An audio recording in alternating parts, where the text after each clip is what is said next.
What's up everybody. Last year Joshua Williamson ने reveal किया था कि वो मार्वल में वापस आ रहे हैं आयरन मैन टाइटल के रीबूट के साथ। और सच कहूँ तो डीसी में जो इनक्रेडिबल काम जोश कर रहे थे, पहले सुपरमैन टाइटल के साथ, फिर ऑल इन एरा के साथ जिसमें हमें एब्सोल्यूट यूनिवर्स मिला, उसके बाद फैंस में काफी एक्साइटमेंट और स्पेकुलेशन थी कि वो आयरन मैन और मार्वल यूनिवर्स के लिए नया क्या लेकर आने वाले हैं। वेल, इशू नंबर 1 फाइनली आ चुका है, तो चलिए डाइव करते हैं और देखते हैं कि स्टोरी कहां से स्टार्ट होती है। लेकिन मैं आपको पहले ही बता दूं कि वो आयरन मैन को शायद उसकी रूट्स पर वापस ले जा रहे हैं, और शायद उससे भी ज्यादा इम्पोर्टेंट बात ये है कि टोनी स्टार्क की कॉमिक हिस्ट्री के कुछ मेन स्टोरी एलिमेंट्स वापस लाए जा रहे हैं, वही एलिमेंट्स जिन्होंने बाद में MCU version of iron man को शेप दिया था। तो इसी बात को ध्यान में रखते हुए इशू का वेरी फर्स्ट पेज हमें ले जाता है एक रिमोट केव प्रिजन में, और पहली नजर में ऐसा लगता है कि जैसे हम आयरन मैन की ओरिजिन स्टोरी दोबारा देख रहे हो। एक आदमी स्क्रैप मेटल और ब्रोकन मशीनरी से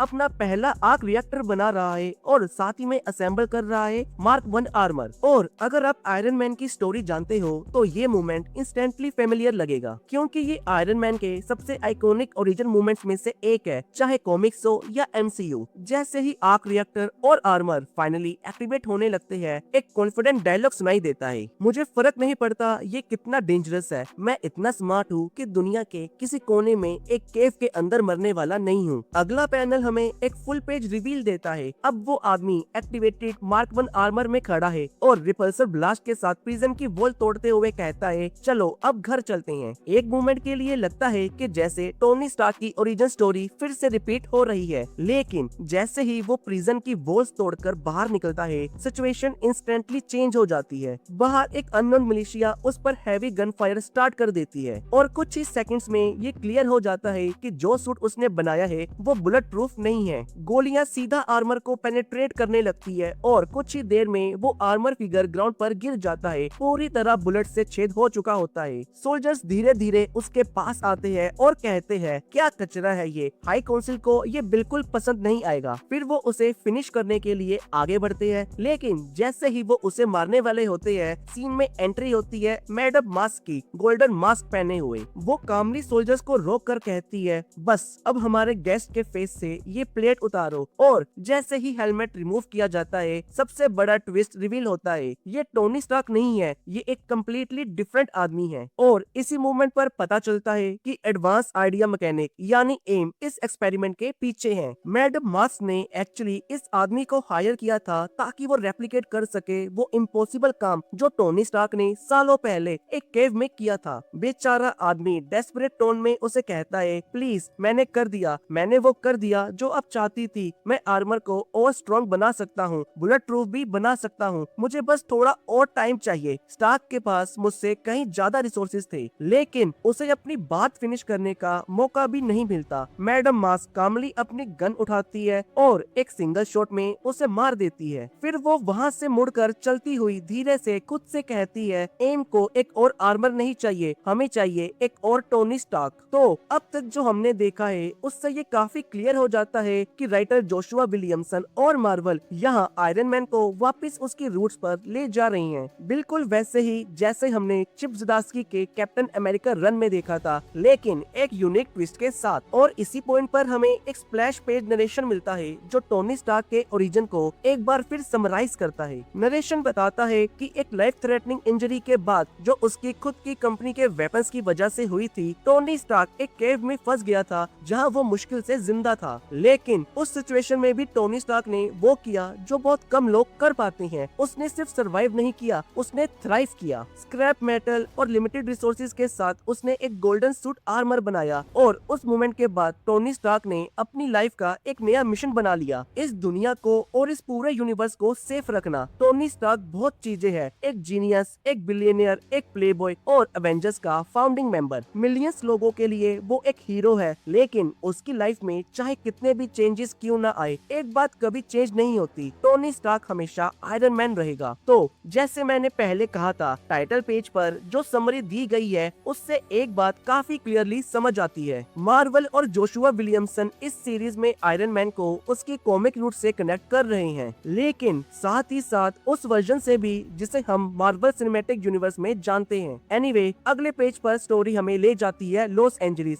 जहां हम देखते हैं आयरन मैन एक विलन से फाइट कर रहा है जिसका नाम है ब्लिजार्ड, और पता चलता है कि ब्लिजार्ड ने अभी अभी सेंट्रल बैंक लूट लिया है। जैसे ही दोनों एक दूसरे पर ब्लास्ट फायर करते हैं, आयरन मैन उसे सरकास्टिकली कहता है, ब्लिजार्ड क्या तुमने सच में रॉक्सॉन का TZ बैटरी पैक चुरा लिया सिर्फ अपने नए फैंसी आर्मर को पावर देने के लिए? इस पर ब्लिजार्ड तुरंत जवाब देता है, हाँ तो क्या हुआ? आयरन मैन उसके ब्लास्ट डॉज करते हुए कामली उसे बताता है कि उस बैटरी पैक में एक प्रॉब्लम है। वो कहता है कि जब वो एक्सट्रीम टेम्परेचर्स में यूज होता है तो वो मॉडल लॉक हो जाता है, और सिर्फ इतना ही नहीं, वो आर्मर के अंदर रैपिड फ्रीजिंग कूलेंट रिलीज करता है जो एक्सट्रीमली टॉक्सिक होता है। और एग्जैक्टली वही चीज ब्लिजार्ड के साथ होने लगती है। आर्मर के अंदर टेम्परेचर डेंजरसली ड्रॉप होने लगता है। ब्लिजार्ड पैनिक में चिल्लाता है, यार ये क्या हो रहा है, मुझे यकीन नहीं हो रहा, मैं सच में ठंड से मरने वाला हूँ। लेकिन उस मोमेंट पर आयरन मैन इंटरवीन करता है। अपने रिपल्सर ब्लास्ट का यूज करके वो ब्लिजार्ड को फ्रीज होने से बचाता है। फिर वो उसे थोड़ा सरकास्टिक टोन में कहता है,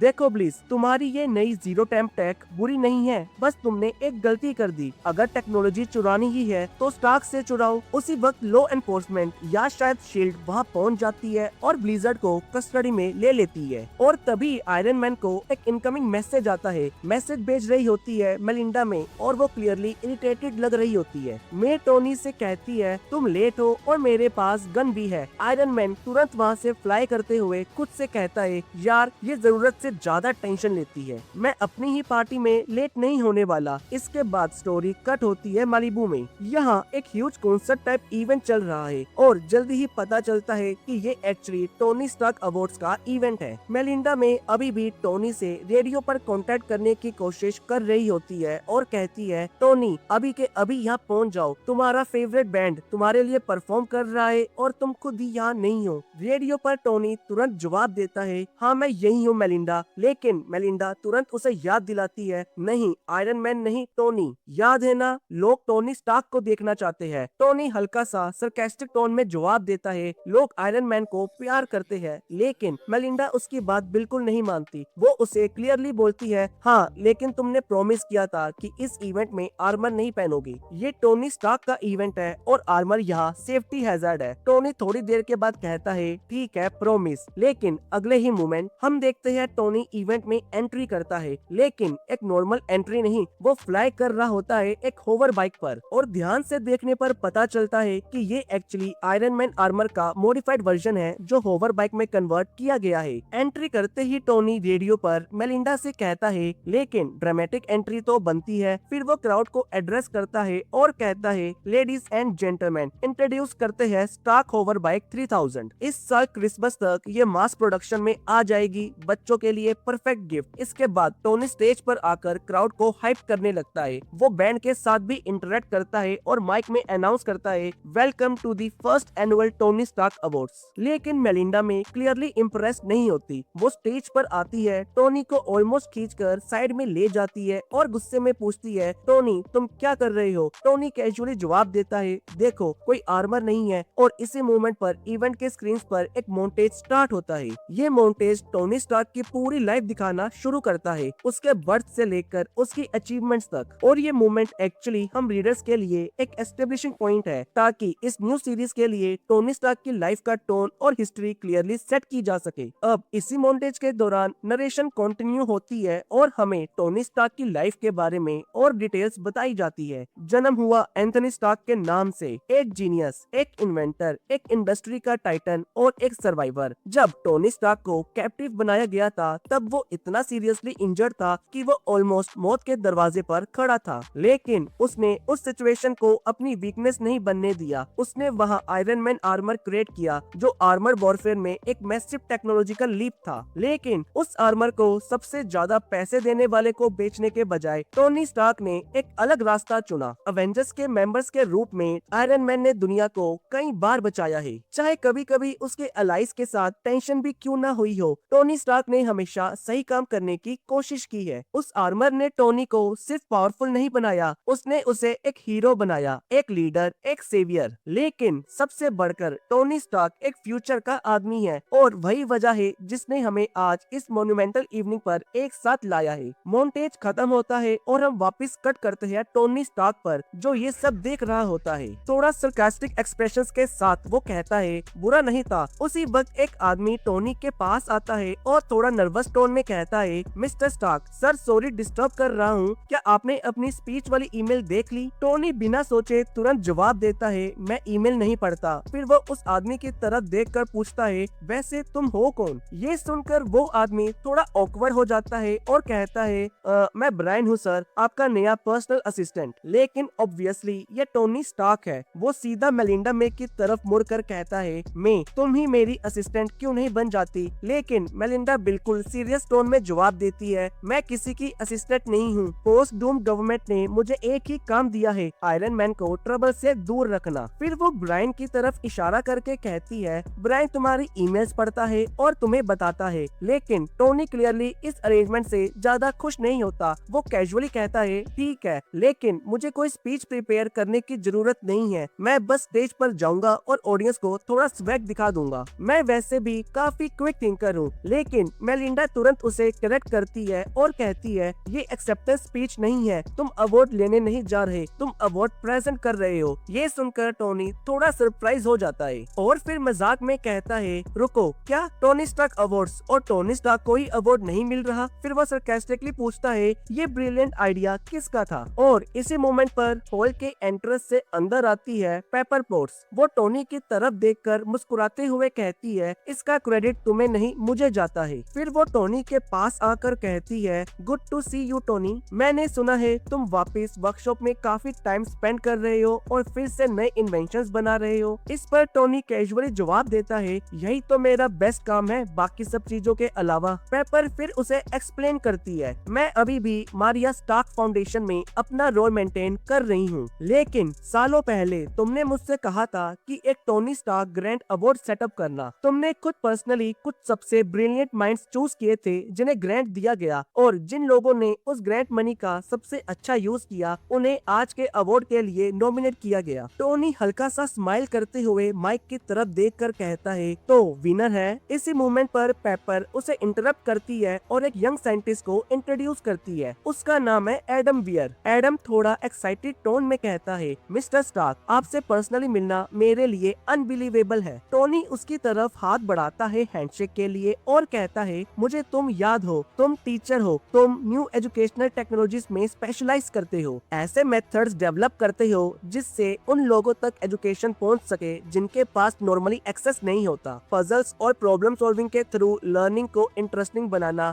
ये एक्चुअली जीनियस लेवल का काम है। एडम स्माइल करते हुए कहता है, बिल्कुल, और अगर कभी टाइम मिले तो मेरे क्लासरूम में आप जरूर आना, मेरे स्टूडेंट्स आपसे बहुत कुछ सीख सकते हैं। इसी बीच टोनी की नजर एडम की टाई पर पड़ती है और यहाँ कन्वर्सेशन थोड़ी इंटरेस्टिंग हो जाती है। टोनी उस टाई की तरफ देखकर कहता है, नाइस टाई, मेरे फादर के पास भी बिल्कुल ऐसी ही टाई थी जब मैं बच्चा था। वहीं एडम हल्का सा हंसकर जवाब देता है, फनी बात है, ये टाई मुझे मेरे फादर ने दी थी। टीचर की सैलरी में फैंसी टाइज खरीदना थोड़ा मुश्किल होता है, लेकिन उनकी ये कन्वर्सेशन ज्यादा देर तक नहीं चल पाती। पेपर तुरंत टोनी को स्टेज की तरफ ले जाते हुए कहती है, टाइम हो गया है। टोनी थोड़ा नर्वस टोन में कहता है, लेकिन मेरे पास तो स्पीच ही नहीं है। पेपर कामली जवाब देती है, मैंने सुना है तुम क्विक थिंकिंग में काफी अच्छे हो। अगला सीन दिखाता है टोनी को स्टेज पर खड़े हुए, सामने एक मैसिव ऑडियंस है और कुछ सेकंड्स के लिए टोनी बिल्कुल चुप खड़ा रहता है, जैसे उसे समझ नहीं आ रहा क्या बोलना है। साइड में खड़ी मेलिंडा में हल्की सी टेंशन में कहती है, ये तो फ्रीज हो गया। लेकिन पेपर बिल्कुल कॉन्फिडेंट टोन में जवाब देती है, नहीं, बस एक सेकंड दो, ये कुछ न कुछ जरूर सोच लेगा, ये हमेशा सोच लेता है। और नेक्स्ट मोमेंट पर क्लियरली पता चल जाता है कि पेपर बिल्कुल सही थी। टोनी फाइनली बोलना स्टार्ट करता है, ये अवार्ड एक्चुअली मेरे नाम पर नहीं होना चाहिए, इसका नाम मेरे फादर के नाम पर होना चाहिए। वो बात कर रहा होता है होवर्ड स्टार्क के बारे में। टोनी आगे कहता है, मेरे फादर बहुत लोगों के लिए बहुत अलग अलग चीजें थे, लेकिन सबसे ज्यादा वो एक ऐसे इंसान थे जो अपने जीनियस और अपनी होप ह्यूमैनिटी के साथ शेयर करना चाहते थे। उन्होंने मुझे मेरा नाम दिया, उन्होंने हमेशा लोगों को प्रोटेक्ट करने और उन्हें एक बेटर फ्यूचर देने की कोशिश की। कभी कभी ऐसे मोमेंट्स आते हैं जब मुझे खुद समझ नहीं आता कि दुनिया में मेरी जगह क्या है, लेकिन फिर मैं अपने फादर की लेगेसी याद करता हूँ, गिविंग, शेयरिंग, दूसरों के साथ नॉलेज बांटना। इसलिए आज हम उस ट्रेडिशन को कंटिन्यू कर रही हैं और टोनी स्टार्क अवार्ड जा रहा है उस इंसान को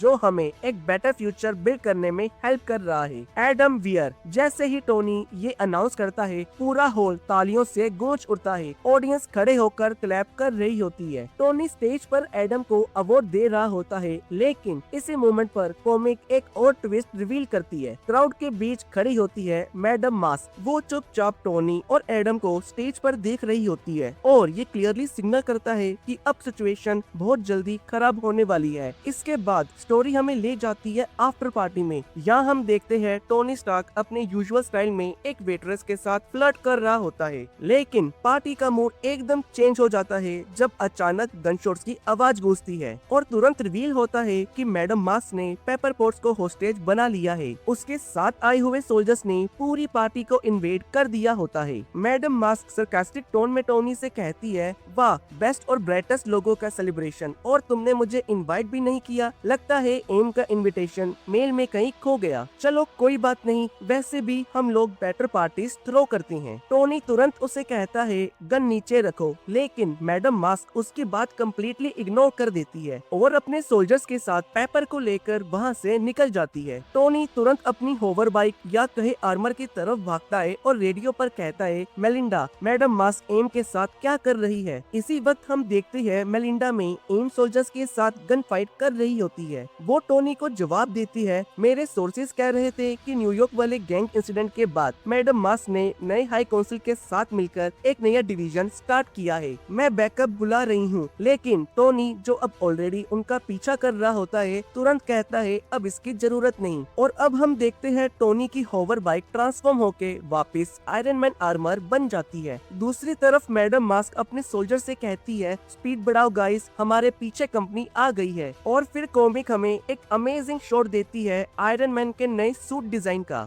जब वो हवा में ब्लास्ट करता हुआ मैडम मास्क और एम की गाड़ियों का पीछा करता है। कुछ ही सेकंड्स में टोनी उन तक पहुंच जाता है और चेस के दौरान सोल्जर्स के साथ टोनी की वही यूजुअल सरकास्टिक डायलॉग बाजी स्टार्ट हो जाती है। इसी बीच एक और इंटरेस्टिंग मोमेंट होता है। पेपर अचानक मैडम मास्क को ब्लैक विडो स्टिंगर से शॉक दे देती है और इसी डिस्ट्रैक्शन का फायदा उठाते हुए आयरन मैन जीप्स पर रिपल्सर ब्लास्ट फायर करता है। ब्लास्ट के इम्पैक्ट से पेपर जीप के पीछे से हवा में गिर जाती है, लेकिन हवा में ही आयरन मैन उसे कैच कर लेता है और हल्का सा ड्रामेटिक टोन में कहता है, मिस बोट्स। पेपर तुरंत इरिटेटेड टोन में चिल्लाती है, मैं सिर्फ 15 मिनट के लिए तुम्हारे पास आई थी और ऑलरेडी मुझे किडनैप कर लिया गया। टोनी कामली जवाब देता है, रिलैक्स, अभी पता लगाता हूँ ये सब क्यों हो रहा है। फिर वो मैडम मास्क के पीछे पहुंचकर कहता है, क्या चल रहा है विटनी, किडनैपिंग और एम के साथ पार्टनरशिप। मैडम मास्क मुस्कुराकर जवाब देती है, ओ टोनी, तुम तो मर्जर्स के बारे में सब जानते हो। मेरे पास एक नया आइडिया था और एम के पास उस आइडिया को एग्जीक्यूट करने के रिसोर्सेज।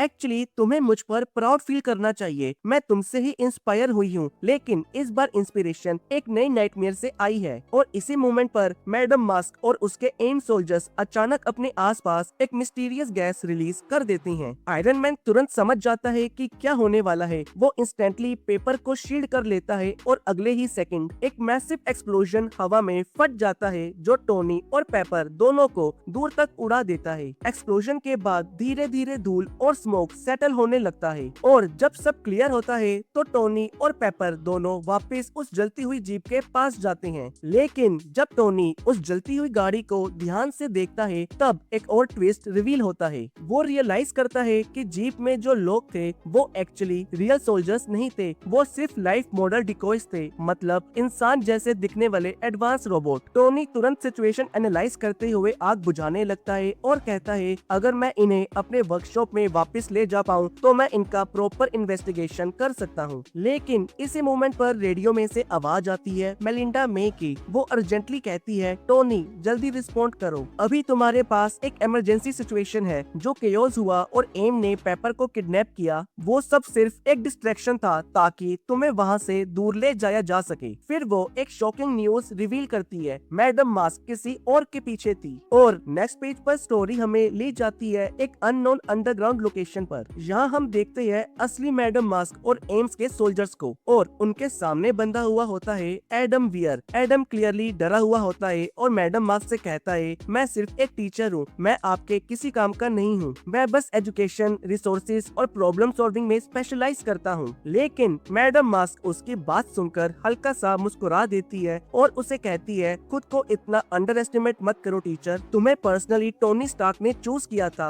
और एम को तुमसे बहुत बड़ी एक्सपेक्टेशंस है, अगर तुम जिंदा रहे तो। इसके बाद एम के सोल्जर्स एडम के सिर पर एक हुड डाल देते हैं और उस मोमेंट पर सीन कम्प्लीटली ब्लैक हो जाता है। इसके बाद स्टोरी हमें ले जाती है न्यू मैक्सिको। यहाँ हमें पता चलता है टोनी स्टार्क ने अपनी नई सीक्रेट वर्कशॉप अंडरग्राउंड बिल्ड की है और इंटरेस्टिंग बात ये है कि ये वर्कशॉप उसी गामा बॉम्ब बंकर के अंदर बनी हुई है जहाँ कभी वो एक्सपेरिमेंट हुआ था जिससे हल्क को क्रिएट किया गया। इसी वक्त मेलिंडा में हेलीकॉप्टर से आते हुए पेपर को ये सब एक्सप्लेन कर रही होती है। पेपर थोड़ा कंसर्न टोन में पूछती है, लेकिन यहाँ की रेडिएशन का क्या हम सब धीरे धीरे गुस्से वाले मॉन्स्टर्स में ट्रांसफॉर्म होने वाले हैं? जैसे ही वो दोनों बंकर की स्टेयर्स से नीचे टोनी की हिडन वर्कशॉप की तरफ चलना शुरू करते हैं, मेलिंडा कैजुअली जवाब देती है, टोनी ने बोला है कि उसने सब हैंडल कर लिया है। पेपर तुरंत सरकास्टिक टोन में कहती है, हाँ ऑब्वियसली उसने कर लिया होगा। जैसे ही वो वर्कशॉप के पास पहुंचती है, अंदर से लाउड रॉक म्यूजिक बज रहा होता है। पेपर थोड़ा मुस्कुराते हुए कहती है, लाउड रॉक एंड रोल, इसका मतलब टोनी अपसेट है। लेकिन मेलिंडा जो हमेशा थोड़ी क्रैंकी रहती है तुरंत बोल पड़ती है, मुझे फर्क नहीं पड़ता, म्यूजिक बंद करो टोनी, इतने लाउड म्यूजिक में कोई सोच भी कैसे सकता है। इसी मोमेंट पर हम देखते हैं टोनी स्टार्क अपने आयरन मैन आर्मर पर काम कर रहा होता है। वो कैजुअली जवाब देता है, ये नॉइस बाकी सब नॉइस को फिल्टर कर देता है और इससे मुझे फोकस करने में हेल्प मिलती है। फिर वो नीचे आकर पेपर और मेलिंडा को ग्रीट करता है। पेपर सीधा टॉपिक पर आते हुए कहती है, मुझे उम्मीद है तुम फोकस कर रहे हो कि एम क्या कर रहा है। उन्होंने एडम को किडनैप कर लिया। टोनी कामली जवाब देता है, मुझे पता है, मैं भी वहाँ था। पेपर तुरंत कहती है, तो फिर तुम्हें उसे ढूंढना होगा। टोनी फिर से वही काम टोन में कहता है, मुझे पता है, मैं हमेशा कुछ न कुछ जानता हूँ, बस देखना, सुनना और सीखना पड़ता है। फिर टोनी अपना कंप्यूटर एक्टिवेट करता है। रूम में एक साथ मल्टीपल होलोग्राफिक इमेजेस अपीयर होने लगती है। टोनी एक्सप्लेन करता है, कल रात सिर्फ हमारी पार्टी पर ही अटैक नहीं हुआ था, हमारे ये येलो सूट वाले विलन्स दुनिया भर में 11 जगह पर एक ही वक्त पर अपीयर हुए थे। ये एक मैसिव कोऑर्डिनेटेड अटैक था जिसका रिजल्ट हुआ मल्टीपल किडनैपिंग्स। कुछ लोगों को तो सीधा उनके घर से ही उठा लिया गया। फिर टोनी पेपर की तरफ देखकर कहता है, पैटर्न दिख रहा है पेपर होलोग्राफिक इमेजेस को देखकर शॉक्ड हो जाती है। वो नाम पढ़ते हुए कहती है, जूलिया एपल्टन, डैनियल बस। फिर उसे अचानक रियलाइजेशन होता है, ओह नो, ये सब लोग वही है जो टोनी स्टार्क अवार्ड के नॉमिनीज थे। इसी मोमेंट पर टोनी एक आर्मर वॉल्ट ओपन करता है और थोड़ी हैवी टोन में कहता है, एम ने उन लोगों को किडनैप किया है जिन्हें मैंने पर्सनली चूज किया था।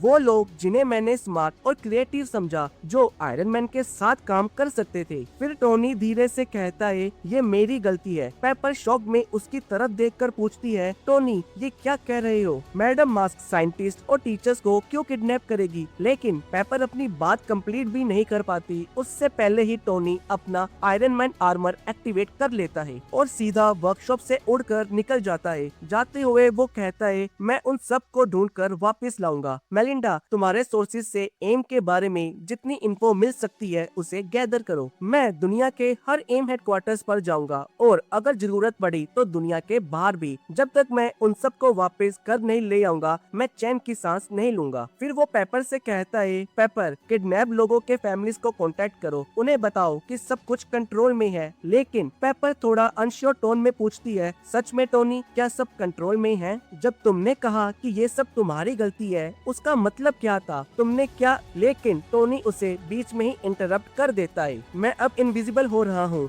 बाद में कॉल करता हूँ, वेट मत करना। और ये कहकर टोनी कम्युनिकेशंस डिस्कनेक्ट कर देता है। अब सीन शिफ्ट होता है आयरन मैन के हेलमेट के अंदर। यहाँ हम देखते हैं कि टोनी स्टार्क एक सिक्योर कम्युनिकेशन चैनल एक्टिवेट करता है। उसका कोड वर्ड होता है स्कारलेट। जैसे ही कोड वेरीफाई होता है, आयरन मैन का आर्मर रेडियो सिक्योर मोड पर चला जाता है और फिर टोनी एक सीक्रेट कॉन्टेक्ट एस्टेब्लिश करता है स्टीव रोजर्स यानी कैप्टन अमेरिका से। जैसे ही स्टीव रोजर्स कम्युनिकेशन पिक करता है, टोनी तुरंत कहता है, स्टीव, मेरी बात ध्यान से सुनो, मुझे पता है कि इल्यूमिनाटी अब डिसबैंड हो चुकी है, लेकिन क्या तुम मुझसे ओल्ड लोकेशन पर मिल सकते हो? कैप्टन अमेरिका थोड़ा हेजिटेंट टोन में जवाब देता है, टोनी, ये काफी बड़ी रिक्वेस्ट है। लेकिन टोनी क्लियरली टेंशन में लग रहा होता है। वो कहता है, मुझसे शायद एक गलती हो गई है। बहुत साल पहले मेरे पास एक एक आइडिया था, एक नया नाइटमेयर। उस पॉसिबिलिटी के लिए मैंने कुछ बैकअप प्लान सेटअप किए थे, जस्ट इन केस वो कभी रियलिटी बन जाए। टोनी फिर सीरियस टोन में कहता है, और मुझे लगता है कि एम के पास अब वो सब कुछ है, मुझे तुमसे फेस टू फेस बात करनी होगी। कैप्टन अमेरिका कुछ सेकंड्स के लिए नीचे देखते हुए सोचता है, फिर कहता है, ठीक है, लेकिन ओल्ड लोकेशन नहीं, न्यूयॉर्क सिटी में मिलते हैं। Over and out communication and हो जाता है और अगले पैनल में हम आयरन मैन को न्यूयॉर्क सिटी की तरफ हाई स्पीड में उड़ता हुआ देखते हैं। लेकिन ट्विस्ट अभी बाकी है। जैसे ही कैप्टन अमेरिका टोनी के साथ कम्युनिकेशन एंड करता है, वो अपने सामने खड़े कुछ लोगों की तरफ मुड़ता है और कहता है, मुझे लगता है तुम सबने ये कन्वर्सेशन सुन ली होगी, शायद तुम लोग सही थे। फिर कैप्टन अमेरिका एक सीरियस लाइन बोलता है, हमें एक प्रॉब्लम हो गई है, और उसके बाद एक और शॉकिंग सवाल उठता है, टोनी स्टार्क को कैसे रोका जाए। इस इशू के फाइनल पेज पर एक बड़ा रिवील होता है। हम देखते हैं कि कैप्टन अमेरिका एक्चुअली अकेला नहीं है, उसके साथ खड़े होते हैं अवेंजर्स के कुछ मेंबर्स और साथ ही में फैंटास्टिक फोर के कुछ हीरोज भी,